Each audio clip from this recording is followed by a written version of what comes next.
नमस्कार छात्रों, Dzire point के एक नए वीडियो लेक्चर में मैं संजीव कुमार आप सभी का स्वागत करता हूं, जिसमें हम लोग पढ़ेंगे तुलसीदास द्वारा रचित वन पथ पर शीर्षक।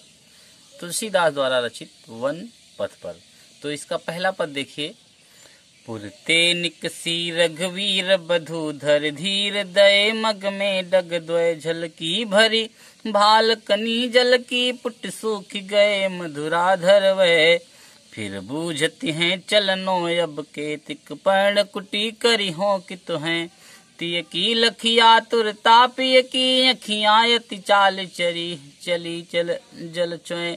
तो देखिए कह रहे हैं कि पुरते निकसी रघुवीर बधू, अर्थात जैसे ही सीता जी अयोध्या से बाहर निकली, पुर अवधपुर अर्थात अयोध्या से जैसे ही निकली रघुवीर वधु अर्थात सीता जी, कह रहे सीता जी जैसे ही अयोध्या से निकली और कह रहे धैर्य धीर, कह रहे धैर्य धारण करके दये मग में डग द्वय, मग माने रास्ता, कह रहे रास्ते में जैसे ही दो पग चली, कह रहे झलकी भरी भाल, भाल माने मस्तक, कनी जल की पसीने की बूंद जो है उनके मस्तक पर भर गई। किस कारण से? थकावट के कारण। और कह रहे पुट सूख गए मधुराधर ध्वय, और जो उनके अमृत के समान जो सुंदर मीठे ओठ थे, जो सुंदर ओठ थे वे क्या हो गए? वे सूख गए। और करें फिर बूझती हैं चलनो अब केतिक, और फिर जो है जब वह काफी थक गई तो अपने प्रीतम राम से पूछती हैं कि अब चलनो अब केतिक, अभी कितना चलना है। और कह रहे पर्ण कुटी करी हो हित कित हैं, और कितनी दूर पर हम पत्तों की कुटिया बना करके रहेंगे। पर्ण कुटी माने पत्तों की कुटिया। और कह रहे हैं कि तिय की लखी आतुरता पिय की, तिय माने पत्नी, अपनी पत्नी अर्थात सीता जी की आंखों में देख करके उनकी व्याकुलता को जान करके पी अर्थात राम जी की आंखें आंसुओं से भर गई, अर्थात राम जी की आंखों में आंसू आ गए। तो फिर से देखिए, कह रहे हैं कि राम लक्ष्मण और सीता अयोध्या से निकल रहे, और जैसे ही जो है सीता जी अयोध्या से निकल करके धैर्य धारण करके मार्ग में दो पैर रखी, वैसे ही जो है उनके मस्तक पर थकान के कारण पसीने की बूंद झलकने लगी, और उनके दोनों कोमल सुंदर ओठ प्यास के मारे सूख गए।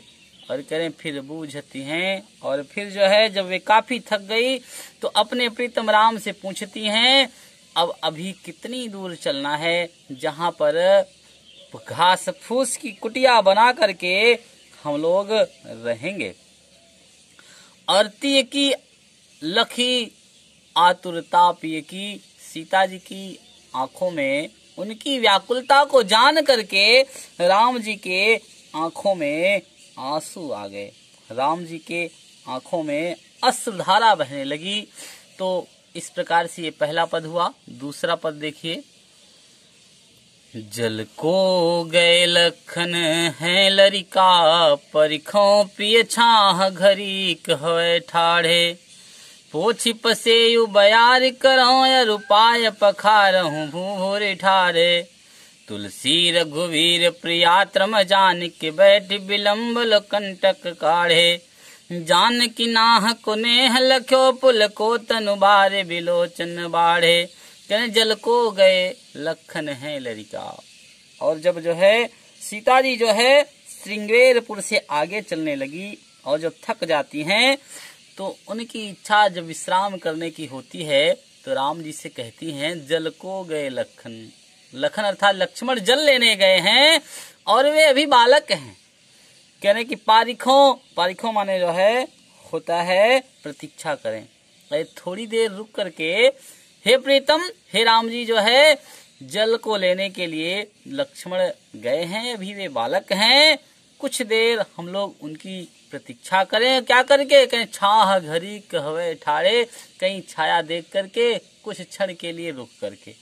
और उतनी ही देर में मैं क्या करूं, कह रहे पोंछ पसेऊ बयार करूं, उतनी ही देर में मैं आपके पसीने को पोंछ दूं और आपको हवा कर दूं। और आगे फिर कह रहे हैं और अरुपाय पखार हूं भूभूरी ठारे, भूभूरी माने होता है गर्म धूल, ठीक। कह रहे हैं कि और आपके पाँव को मैं क्या करूं, जो धूल गर्म धूल लगी हुई है उसे मैं धो दूं। और आगे फिर कह रहे हैं कि रघुवीर तुलसी रघुवीर प्रियातम जान, तुलसीदास जी कहते हैं श्री राम जी अपनी प्रीतमा सीता जी को जो है थका हुआ जान करके कि बैठ विलम्ब कंटक काढ़े, बहुत लंबे समय तक बैठ करके उनके पैरों के कांटों को निकाले। और जानकी नाह को नेह लखो, जानकी जी जो है नाह अर्थात स्वामी, कह रहे हैं कि अपने स्वामी अर्थात राम जी के स्नेह को देख करके पुलको तनुबारी बिलोचन बाढ़ो, उनका शरीर पुलकित हो गया और उनके नेत्रों में खुशी के प्रेम के आंसू बहने लगे। तो सीता जी जब श्रृंगेरपुर से आगे चलती हैं तो उस समय का यह दृश्य है और कहती हैं कि हे राम जी, जल को लेने के लिए लक्ष्मण गए हैं, अभी वे बच्चे हैं, अभी वे बालक हैं, थोड़ी देर इंतजार कर लें और फिर कहीं छाया पर हम लोग, कहीं छाया में हम लोग बैठ जाएं और उतनी ही देर में मैं आपके पसीने को, पसे माने पसीना, पसीने को पोंछ दूं और बयारी करो, बयारी माने हवा, और मैं आपको अपने आंचल से हवा कर दूं। और पाय पखारहूं भूभूरी ठारे, और जो आपके पाँव में गर्म धूल लगी हुई है उस गर्म धूल को मैं धुल दूं। और तुलसीदास जी कहते हैं श्री राम जी जो है अपनी प्रीतमा सीता जी को थका हुआ जान करके बैठ करके काफी लंबे समय तक उनके पैर के कांटे निकाले और जानकी जी अपने स्वामी के, अपने राम जी के प्रेम को देख करके उनका शरीर पुलकित हो गया और उनके आंखों से प्रेम के आंसू निकलने लगे। तीसरा पद देखिए, रानी में जानी अजानी महापविपाहन हूत कठोर हियो है, राजहूँ काज अकाज न जानो कहो तिन तिय को तिन कान कियो है, ऐसी मनोहर मूर्ति ये बिछुरे कैसे प्रियतम लोग जिए हैं, आखिन में सखी राखी बेजोग इन्हें किमिको बनवास दिए हैं। के रानी में जानी अजानी महा, ये उस समय का दृश्य है जब श्रृंगेरपुर के आगे जब जाती हैं तो जहाँ पर जो है गांव की कुछ बहुएं, कुछ स्त्रियां जो है इन सभी को देखती हैं तो आपस में विचार करके कहती हैं एक सखी दूसरे सखी से कि रानी में जानी अजानी महा, हे सखी हमें तो ऐसा लगता है कि जो रानी है वह बड़ी ही अज्ञानी है, और कह रहे पविपाहन हूत कठोर ही वो है, और जो उसका हृदय है वह पत्थर से भी कठोर है। अरे मान लो रानी की कोई बात नहीं, और आगे कह रहे हैं क्या राज हूँ काज काज न जानो, अरे राजा ने भी अपने राजकाज का आकाज नहीं जाना कि हमारा राजकाज नष्ट हो जाएगा, और कहो तिनको जिन कान कियो हो ती माने पत्नी, और जो कि अपने पत्नी के कहे पर ऐसा काम किए, वह राजा भी जो है जो उसे जो है अपने राजकाज का आकाज क्या है उसे नहीं पता, अर्थात राजा भी हमें ठीक नहीं लगता है क्योंकि वह अपनी पत्नी के कहे हुए पर ऐसा काम किया। और कह रहे ऐसी मनोहर मूर्ति है, हे सखी ये इतनी मन को मोहित करने वाली मूर्ति है, बिछुरे कैसे प्रियतम लोग जिए हैं, इनसे प्रेम करने वाले लोग कैसे जिंदा होंगे। और आखिन में रखी सखी राखी वो जोग, हे सखी ये सब आंखों में बसाने योग्य हैं, इन्हें किमिको वनवास दियो होए, न जाने इन्हें किस कारण से, न जाने कौन इन्हें वनवास दे दिया है। तो फिर से देखिए वे सखियां जो है आपस में कहती हैं कि हे सखी मैं जान गई कि रानी बड़ी ही अज्ञानी है, जो इन राजकुमारों को जो है वनवास दे दी, और उसका हृदय कह रहे हैं कि पत्थर की भांति कठोर है, पत्थर से भी कठोर है, और के राजा भी वनवास देते समय अच्छे और बुरे, अर्थात क्या अकाज है हमारा और क्या नहीं, इस पर विचार ना करके वह अपनी पत्नी के कहने पर ऐसा कार्य कर दिए, वनवास इन सबको दे दिए। अरे हे सखी, ये मन को मोहित करने वाली मूर्ति, ये बालक, ये सभी कह रहे हैं कि इनसे बिछड़ने पर इनसे प्रेम करने वाले लोग कैसे जिंदा होंगे।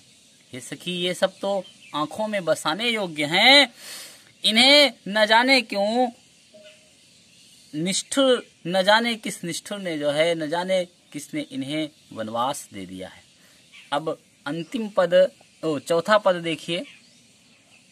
शीस जटा और बाहु विशाल, विलोचन लाल तिरछी सी भौहें, तून सरासन बान धरे, तुलसी बन मार्ग में सुठी सोहे, सादर बारही बार सुभाए, चितै तुम त्यों हमरो मन मोहे, पूछति ग्राम बधू सिय सो कहो रावर से सखी, सावर से सखी रावरे को हैं।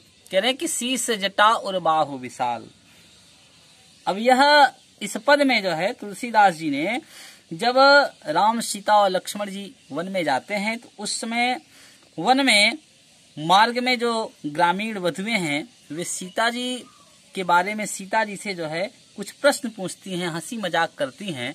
और कैसे करते हैं, कह रहे शीस जटा, कह रहे हैं वो ग्राम वधुएं सीता जी से कहती हैं कि ये जिनके सिर पर जटाएं हैं, और कह रहे उर्बाहु विशाल, और जिनका हृदय और जिनकी भुजाएं बड़ी विशाल हैं, और कह रहे हैं विलोचन लाल, और जिनके नेत्र लाल लाल हैं, और तिरछी सी भौहें, और जिनकी भौं जो है कैसी है, वह तिरछी है।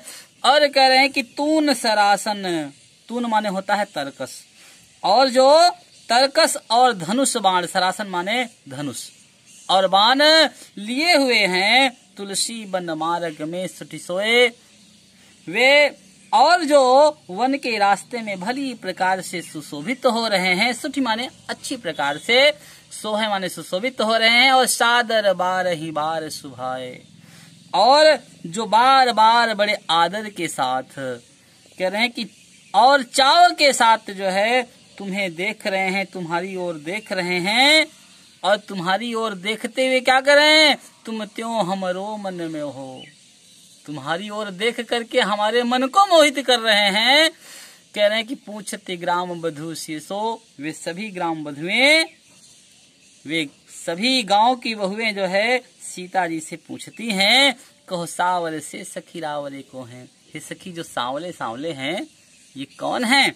तो फिर से देखिए, ग्रामीण बहुएं सीता जी से पूछती हैं कि जिनके सिर पर जटाएं हैं, जिनकी भुजाएं और वक्षस्थल विशाल है, और जिनके आंखें लाल लाल हैं, और जिनकी तिरछी भौहें हैं, जिन्होंने तरकस धनुष बाण लिया हुआ है, और जो वन के रास्ते में भली प्रकार से सुशोभित हो रहे हैं, और जो बड़े आदर और चाव के साथ तुम्हारी ओर देखते हुए हमारे मन को मोहित कर रहे हैं, हमारे मन को मोह रहे हैं, वे सभी ग्राम बधुएं पूछ रही हैं सीता जी से, कहो सखी ये सांवले सांवले हैं वो कौन है?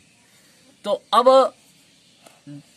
वन पथ का अंतिम पद है, सुन सुंदर बैन सुधारस सान सयान है, जान की जान भली तिरछे करि नैन दिसैन, तिन्हें समुझाए कछु मुस्काए चली, तुलसी तेहि अवसर सोहे सभे, अवलोकति लोचन लाहुवली, अनुराग तड़ाग में भान उदय बिकसी मनो मंजुल कंज कली। तो कह रहे हैं कि सुन सुंदर बैन सुधारस साने, सीता जी भी कह रहे हैं, सीता जी जो है, यह दृश्य उस समय का है जब सीता जी से ग्राम बधुएं पूछती हैं, और सीता जी उत्तर देती हैं। तो कैसे देती हैं? कह रहे हैं कि ग्राम बधुओं के सुन सुंदर बैन, सुंदर माने सुंदर और मीठी, और बैन माने वाणी। कह रहे हैं कि जो उनकी सुंदर वाणी थी, और कैसी कह रहे हैं कि सुधा रस, सुधा माने अमृत, रस साने माने होता है से सना हुआ या परिपूर्ण। कह रहे हैं कि अमृत से पूर्ण मधुर वचनों को सुन करके सयानी है जान की जानी भली। जो सयानी सीता जी हैं वह उन सभी ग्राम वधुओं की मनोस्थिति को समझ गई। कहें सयानी है जान की जानी भली। सयानी जो जानकी अर्थात सीता जी हैं वह सब भली प्रकार से समझ गई कि ये क्या पूछना चाहती हैं। तो क्या किया, तिरछे करी नयन दिसैन तिन्हें। तो सीता जी ने उनके प्रश्न का उत्तर कैसे किया, अपनी तिरछे करी नयन, अपने नेत्रों को तिरछा करके, और कह रहे हैं कि उन्हें समझा दिया। और क्या करके, कछ मुस्काए चली, कुछ मुस्कुराहट के साथ तथा तिरछी दृष्टि के संकेत से जो है उन्हें सीता जी ने बता दिया। और कह रहे हैं कि तुलसी तहि अवसर सोहे सभी। तुलसीदास जी कहते हैं उस समय जितनी स्त्रियां थी वे सभी इस प्रकार से सुशोभित हो रही थी और अवलोकी। तुलसीदास जी कहते हैं कि वहां पर जो है सभी सखियां राम जी के सौंदर्य को देख रही थी और देख करके अपने नेत्रों का लाभ प्राप्त कर रही थी। कहते तुलसी ते ही अवसर सोए सभी। तुलसीदास जी कहते हैं उस अवसर पर जो है सभी सखियां सुशोभित हो रही थी और सभय अवलोकती, और सभी जो है राम जी को देख रही थी और क्या कर रही थी, लोचन लाहु। लोचन लाहु, लोचन माने नेत्र, लाहु माने लाभ। लोचन अर्थात नेत्रों के लाभ को जो है वे सभी सखियां प्राप्त कर रही थी। और ऐसा लग रहा था इस दृश्य को देख करके कि मानो अनुराग तड़ाग में भान हुए, मानो प्रेम रूपी तालाब में सूर्य उदित हो गया है और मानो मनुमंजिल कंज कली, और जो ग्राम वधुओं के नेत्र रूपी कमल थे, मंजुल नेत्र रूपी कमल थे, उसकी कलियां खिल गई हैं। तो फिर से देखिए, कह रहे हैं कि सीता जी जो है उन ग्राम वधुओं की मधुर अमृत से परिपूर्ण वचनों को सुन करके चतुर सीता जी सब बात समझ करके अपने नेत्रों को तिरछा करके तथा मुस्कुरा करके जो है उन्हें समझा दिया संकेत में ही। और तुलसीदास जी कहते हैं इस अवसर पर वे सभी जो है राम जी को निहार रही थी और अपने नेत्रों का लाभ प्राप्त कर रही थी। और इस दृश्य को देखकर ऐसे लग रहा था कि मानो प्रेम के तालाब में सूर्य उदित हुआ है और जो है उन सखियों के, उन ग्राम वधुओं के नेत्र रूपी कमल उसमें खिल गए हों। धन्यवाद।